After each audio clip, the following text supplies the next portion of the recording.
قل يا عظيم أنت العظيم. طاهر القلب نقي ذاكر لله. السلام عليكم ورحمة الله وبركاته. إن الحمد لله نحمده ونستعينه ونستغفره ونؤمن به ونتوكل عليه ونعوذ بالله من شرور أنفسنا ومن سيئات أعمالنا. من يهده الله فلا مضل له ومن يضلله فلا هادي له. أشهد أن لا إله إلا الله وحده لا شريك له لا ند له. وأشهد أن سيدنا ومولانا محمدا عبده ورسوله لا نبي بعده. اللهم صل وسلم على سيدنا محمد وعلى آله وأزواجه وذرياته وصحابه والتابعين والناصرين لدينه إلى يوم الدين. أما بعد، فقد قال في كتابه الكريم: إن الذين آمنوا وعملوا الصالحات يهديهم ربهم بإيمانهم تجري من تحتهم الأنهار في جنات النعيم دعواهم فيها سبحانك اللهم وتحيتهم فيها سلام وآخر دعواهم أن الحمد لله رب العالمين.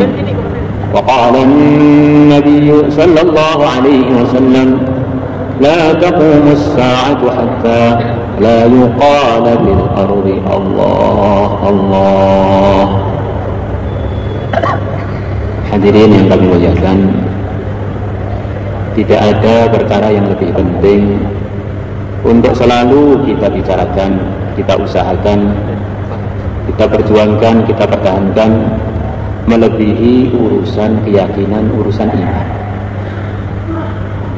Kalau orang itu keyakinannya benar, akhirnya mandang perkara itu menjadi benar. Selepas orang itu mandang perkara benar, akhirnya bersikap dengan perkara tersebut dengan benar. Ada orang yakin bahwa racun itu bahaya, akhirnya dia melihat daikon, oh ini bagian dari racun yang saya yakini bahaya. Akhirnya dia bersikap yang benar, saya tidak akan menjadikan baikon itu menjadi bagian dari minuman saya. Dari keyakinan yang benar, pandangannya benar, akhirnya langkahnya benar, akhirnya keputusannya benar. Maka di dunia ini ada orang-orang yang dulu kita semuanya pernah mengalami seperti dia, anak-anak, calon orang-orang gede. Ketika dia masih umur 5 tahunan ke bawah, dia ini belum ngerti dalam otaknya, dalam hatinya, mana yang racun, mana yang mana yang makanan, mana yang minuman, mana yang boleh dimakan, mana yang nggak boleh dimakan. Maka kita lihat anak-anak kecil, ketika mereka sudah mulai pengen makan atau pengen minum, apa-apa mau dimakan dan apa-apa mau diminum. Sendok mau dimakan, air comberan mau diminum, besi-besi digigiti. Akhirnya dengan sebab bimbingan ibunya dengan penuh kesabaran, bertahap, bayi yang asalnya kehidupannya serba tidak tahu pedoman, tidak tahu mana yang seharusnya dan mana yang tidak seharusnya, akhirnya menjadi bayi yang pintar, sudah gede, ngabisin nasi, ngabisin lauk, ngabisin makanan, sudah tidak gigit besi lagi, gigit sendok lagi, yang digigit yang memang layak untuk digigit. Maka begitulah kadang-kadang kita ini, perasaan kita yang bicara yang benar, sudah lama beriman, tetapi kadang-kadang dalam prakteknya masih seperti bayi-bayi dalam beriman. Yang seharusnya diyakini, yang seharusnya ditakuti, yang seharusnya diharap, malah kurang diperhatikan. yang sama sekali tidak mendatangkan manfaat atau madharat, malah hari-hari diharap, hari-hari didekati, hari-hari dikirimi proposal. Padahal mereka hanyalah makhluk yang tanpa Allah ada saja tidak, apalagi bisa mendatangkan manfaat atau menolak madharat, ada atau tidak. Mereka seperti kita. Pernah terjadi satu keadaan, semua makhluk ini termasuk kita dulunya pernah tidak ada. Sebagaimana dalam sebuah hadisnya Imran bin Husain, kana Allah wa lam yakun syai'un ghairu. Allah telah ada dan tidak ada yang selain Allah. Maka kita ulang lagi, selain Allah itu hakikatnya tidak ada. 100 tahun yang lalu semua dari yang hadir ini tidak ada. Kok sekarang ada? Karena dikehendaki Allah untuk ada, akhirnya kita bisa hadir di majelis. Dan juga selepas Allah menghendaki ada, Allah menampakkan kudratnya, kuasanya. Bentuk kita, kulit kita, ayah ibu kita, negeri kita, kampung kita, kita pun tidak bisa merencanakan. Supaya kalau kita mau merenung, benar-benar kita yakin bahwa dunia ini ada yang mengatur, termasuk di dalam dunia namanya saya, manusia-manusia yang hadir di masjid ini.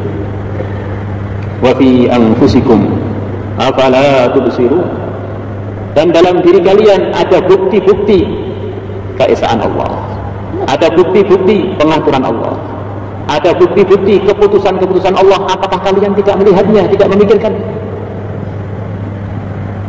Mungkin pagi hari tadi banyak dari kita yang tidak merencanakan untuk datang di masjid. Bahkan mungkin beberapa tahun yang lalu banyak dari kita yang tidak pernah membayangkan akan datang ke Temboro, apalagi datang ke majelis ini. Ini semuanya adalah bukti bahwa alam semesta itu ada yang punya. Yang punya alam semesta adalah Allah, yang telah mengirim utusannya kepada kita supaya kita tahu bahwa pengaturan-pengaturan yang sudah jelas ada yang mengaturnya, ada yang menatanya. Ini yang menata ini namanya Allah. Yang menata ini adalah Tuhannya alam semesta, yang esa, yang menciptakan segalanya dan tidak menyerupai segalanya, yang menciptakan tempat dan tidak perlu kepada tempat, yang menciptakan orang-orang yang sebelum kita dan yang menciptakan kita, dan juga akan mematikan kita semua. Tuhan hanya satu, yang ngatur hanya satu, yang memiliki hanya satu, yang memutuskan hanya satu, yaitu Allah. La ilaha illallah. Orang itu kalau beriman, para hadirin, nikmat. Mandang sesuatu itu nggak mudah salah paham. Semua yang hadir, sekian ribu, sekian banyak, ini yang ngatur satu saja, yang ngatur Allah. Yang menggerakkan untuk memuji satu saja, yaitu Allah. Yang menggerakkan untuk mencaci satu saja, yaitu Allah. Yang menggerakkan untuk baik sangka satu saja, yaitu Allah. Yang menggerakkan untuk suudzon bahkan memfitnah satu saja, yaitu Allah.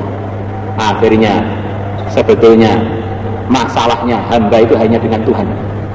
Kalau Tuhannya sudah menolong, ya tertolong. Kalau Tuhannya belum menolong, ya tidak akan tertolong. Kalau Tuhannya sudah melindungi, akan terlindungi. Kalau Tuhannya belum berkehendak melindungi, ya tidak terlindungi, walaupun semuanya digerakkan untuk melindungi. La ilaha illallah. Maka diceritakan oleh para ulama, ada seorang wanita, yang mana wanita ini pergi haji. Wanita sudah tua, kelihatan wajahnya itu begitu berseri-seri, kelihatan bahagia banget, kelihatan bahagia banget. Maka orang-orang yang hadir, yang melihat ketika itu dia sedang melaksanakan ibadah haji, terheran-heran. Ini Mbah Edo ini, nenek ini diberi nikmat apa oleh Allah kok kelihatan senyum terus? Sampai yang melihat itu pada penasaran. Yang di sampingnya ada yang senyum juga, tapi tidak selebar senyumnya si nenek ini. Senyum. Maka akhirnya ada yang usil tanya, Mbah, sampean kok kelihatan bahagia banget ini, nikmat apa yang Allah berikan kepada antum yang tidak diberikan kepada kami semuanya? Saya heran, nikmat apa? Ini ceritanya panjang, sekelumitnya yang saya ingat akan diceritakan.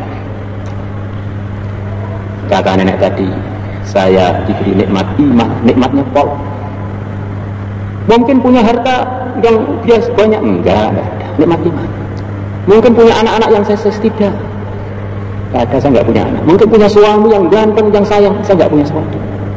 Mungkin punya anak cucu yang menggembirakan, saya enggak punya siapa-siapa, saya punya Allah saja. Coba ceritakan ceritanya nenek bagaimana. Maka dia cerita, saya ini satu keluarga, saya punya anak dua yang begitu ganteng, seakan-akan duanya ini adalah dua rembulan yang kembar.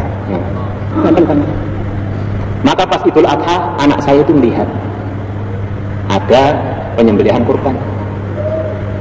Maka dia bilang pada adiknya, ini tadi kita melihat kurban, bagaimana kalau kita praktekkan?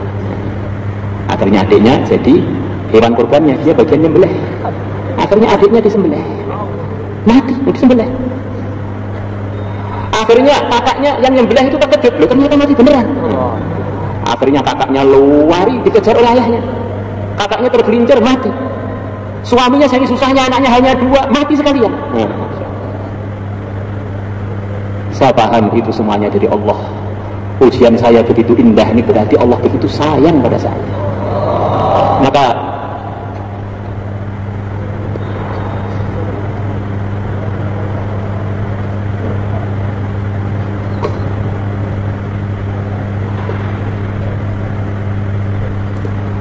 Maka mulai saat itu Allah beri kepada saya kebahagiaan yang tidak pernah saya rasakan sebelumnya. Semuanya dari Allah yang maha sayang, dari Allah yang maha bijaksana. Maka ini adalah yang terbaik untuk saya, yang tidak diberikan kepada semuanya yang pernah saya kenal di dunia ini. Maka akhirnya saya senyum, senyuman yang tidak ada senyuman yang lebih lebar melebihi senyuman saya.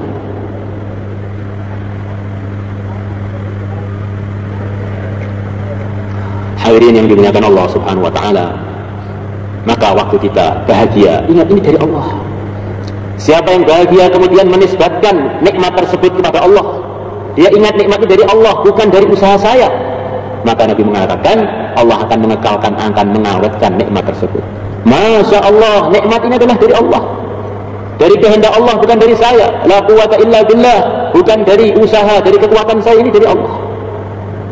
Dapat uang dengan begitu mudah, Masya Allah, la quwwata illa billah. Dapat hasil yang lebih banyak dari yang direncanakan, Masya Allah, la quwwata illa billah. Ngapalkan Quran lebih mudah dari teman-temannya, Masya Allah, la quwwata illa billah. Begitu pula orang iman, kalau mendapatkan ujian-ujian yang menyedihkan, ini yang bisa menyelesaikan hanya Allah. Saya ini lemah, hamba Allah yang lemah. Maka dia pun akan mengatakan la haula wala quwwata illa billah.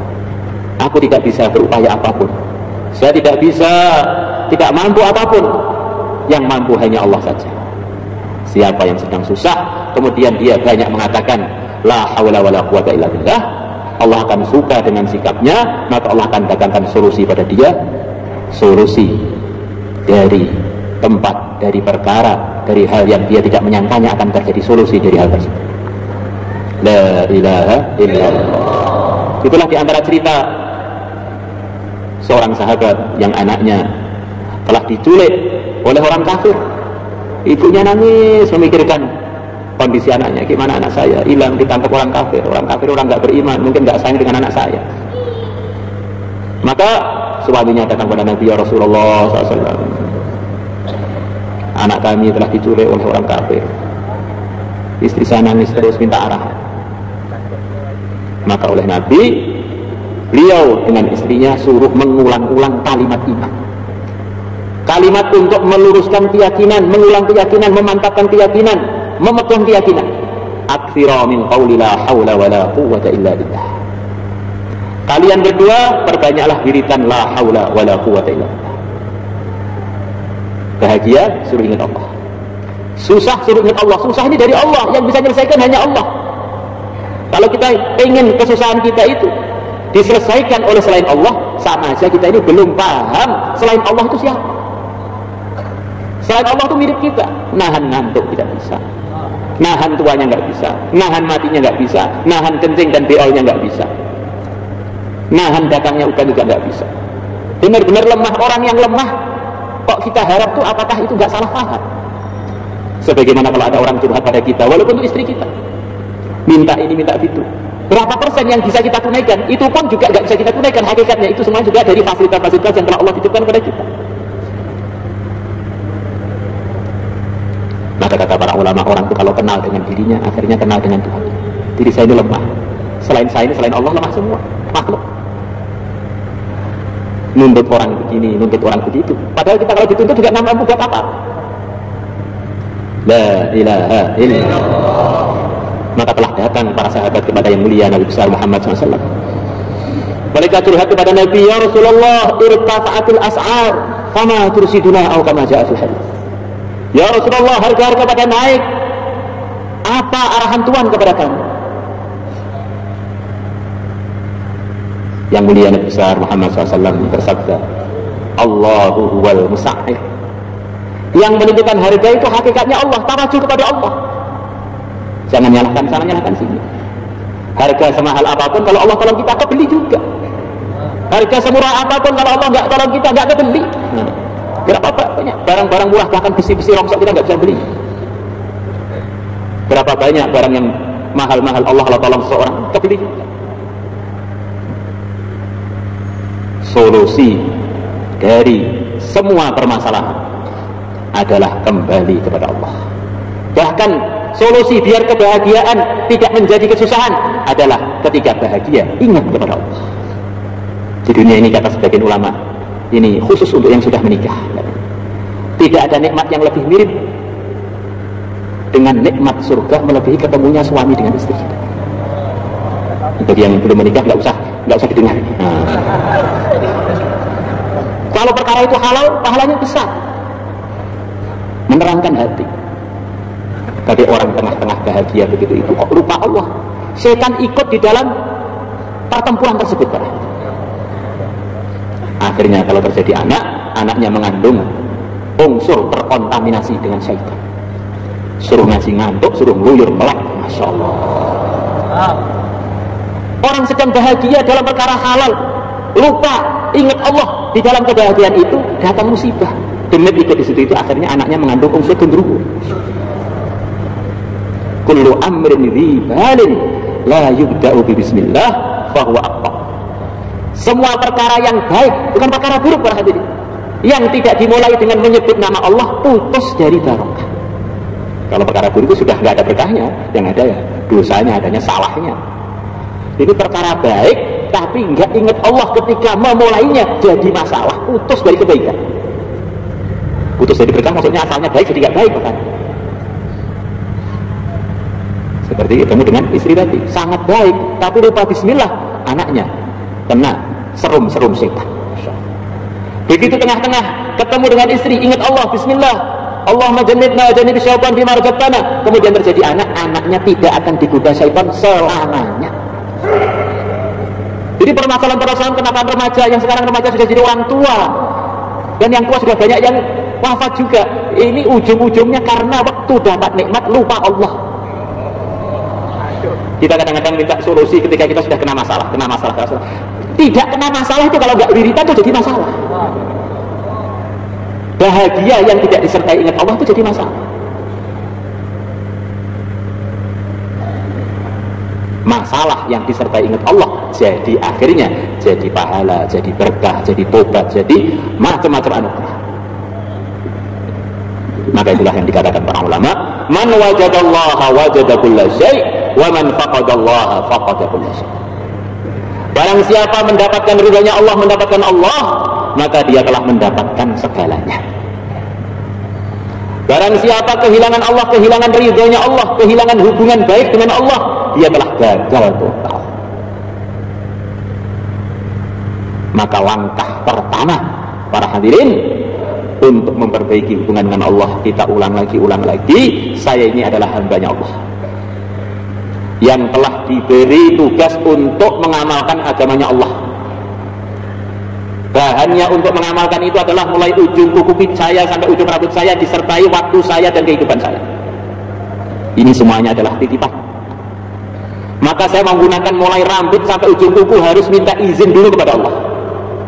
Ya Allah, kaki ini adalah titipan dari Engkau. Saya izin mau saya gunakan untuk ke masjid, berangkat ke masjid.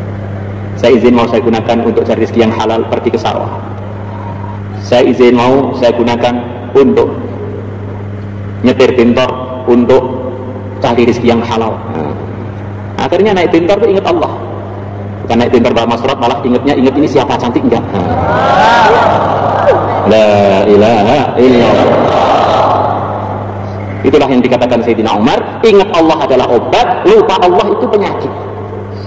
Kemerosotan iman, penyelewengan, tidak amanah, kebohongan, suudzon, ini semuanya adalah bibit-bibit yang muncul sebab orang itu lupa keyakinan yang benar kepada Allah. Kita urut mulai ujung kuku, ujung rambut sampai gunakan hati, kita izin pada Allah.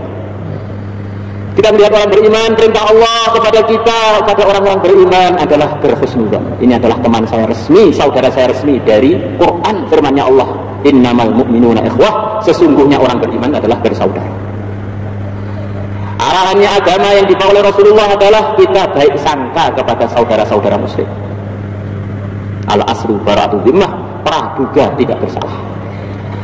Saya ini ditugasi Allah di dunia ini untuk amal agama, bukan untuk nyari-nyari keburukan orang, untuk sibuk untuk mengomentari orang, untuk sibuk menjawab kontranya orang, akhirnya hari-harinya habis untuk medsosan terus.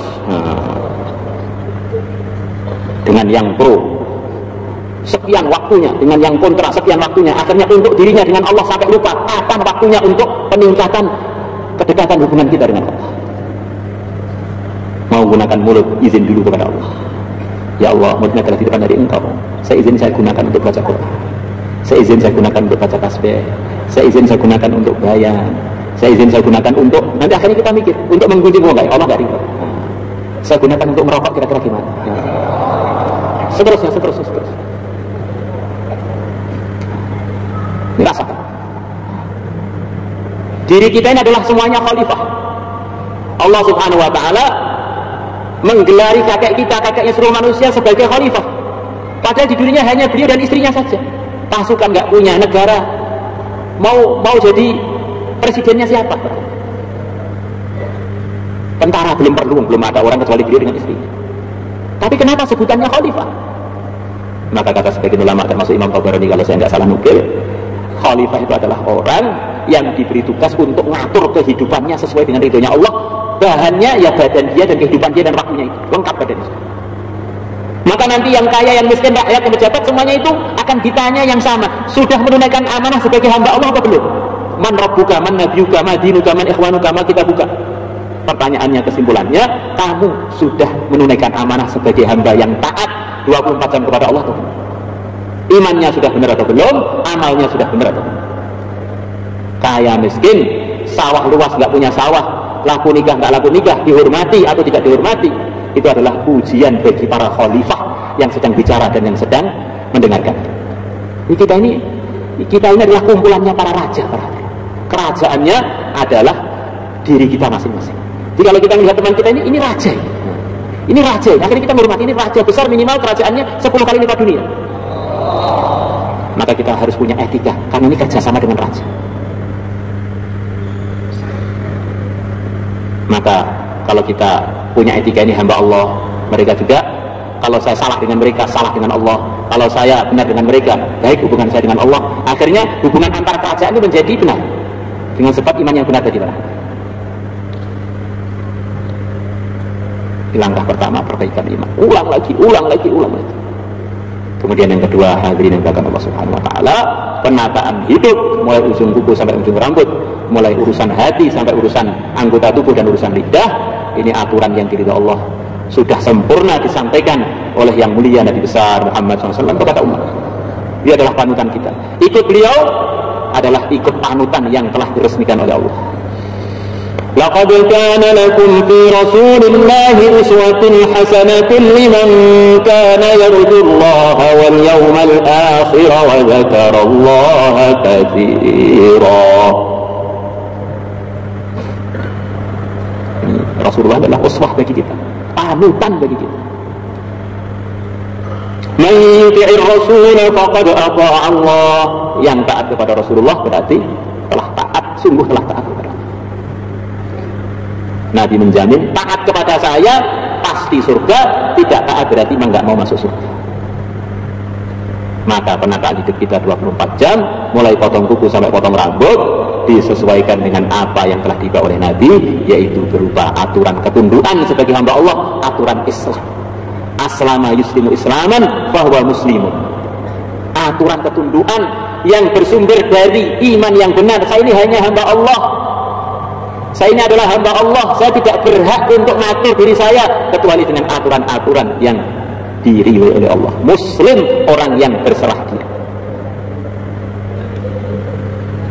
Kita ini orang muslim, orang yang telah ikrar ketika kita syahadat, telah menyatakan la ilaha illallah, saya hamba Allah, Tuhan saya hanya satu yaitu Allah, dan Tuhannya semuanya hanya satu yaitu Allah, Muhammadur Rasulullah. Dalam saya bertuhan kepada Allah, hidup saya ikutkan dengan panutan yang dikirim oleh Allah, ikut yang mulia Nabi besar Muhammad sallallahu alaihi wasallam.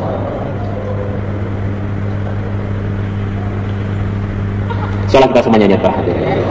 Iman yang benar, amal yang benar, ikut yang mulia Nabi besar Muhammad SAW. Kemudian amalan yang dibawa Nabi ringkasnya terbagi dua, kewajiban-kewajiban. Nabi bersabda kepada seorang sahabat yang mengatakan, ya Rasulullah, saya akan mengamalkan yang wajib-wajib saja, tidak saya tambah dengan amalan yang hukumnya sunnah.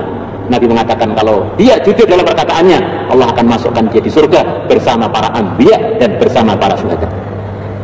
Maka amalan-amalan agama kita mulai perbaikannya, penekanannya kepada kewajiban-kewajiban kita. Kewajiban kita selepas iman itu saja, sholat 5 waktu, puasa Ramadan, zakat bagi yang berkewajiban zakat, kemudian haji dan umrah bagi yang sudah berkemampuan, kewajiban kita sebagai suami, kewajiban kita sebagai tetangga, kewajiban kita sebagai pedagang, kewajiban kita sebagai pembeli, kewajiban kita sebagai yang menyewakan, kewajiban kita sebagai yang disewain, seterusnya. Sebagian kita bagi yang menitipi, yang dititipi. Yang wajib-wajib kita evaluasi. Saya ini sudah menunaikan yang wajib atau belum ini? Maulaya salli wa sallim daiman abad.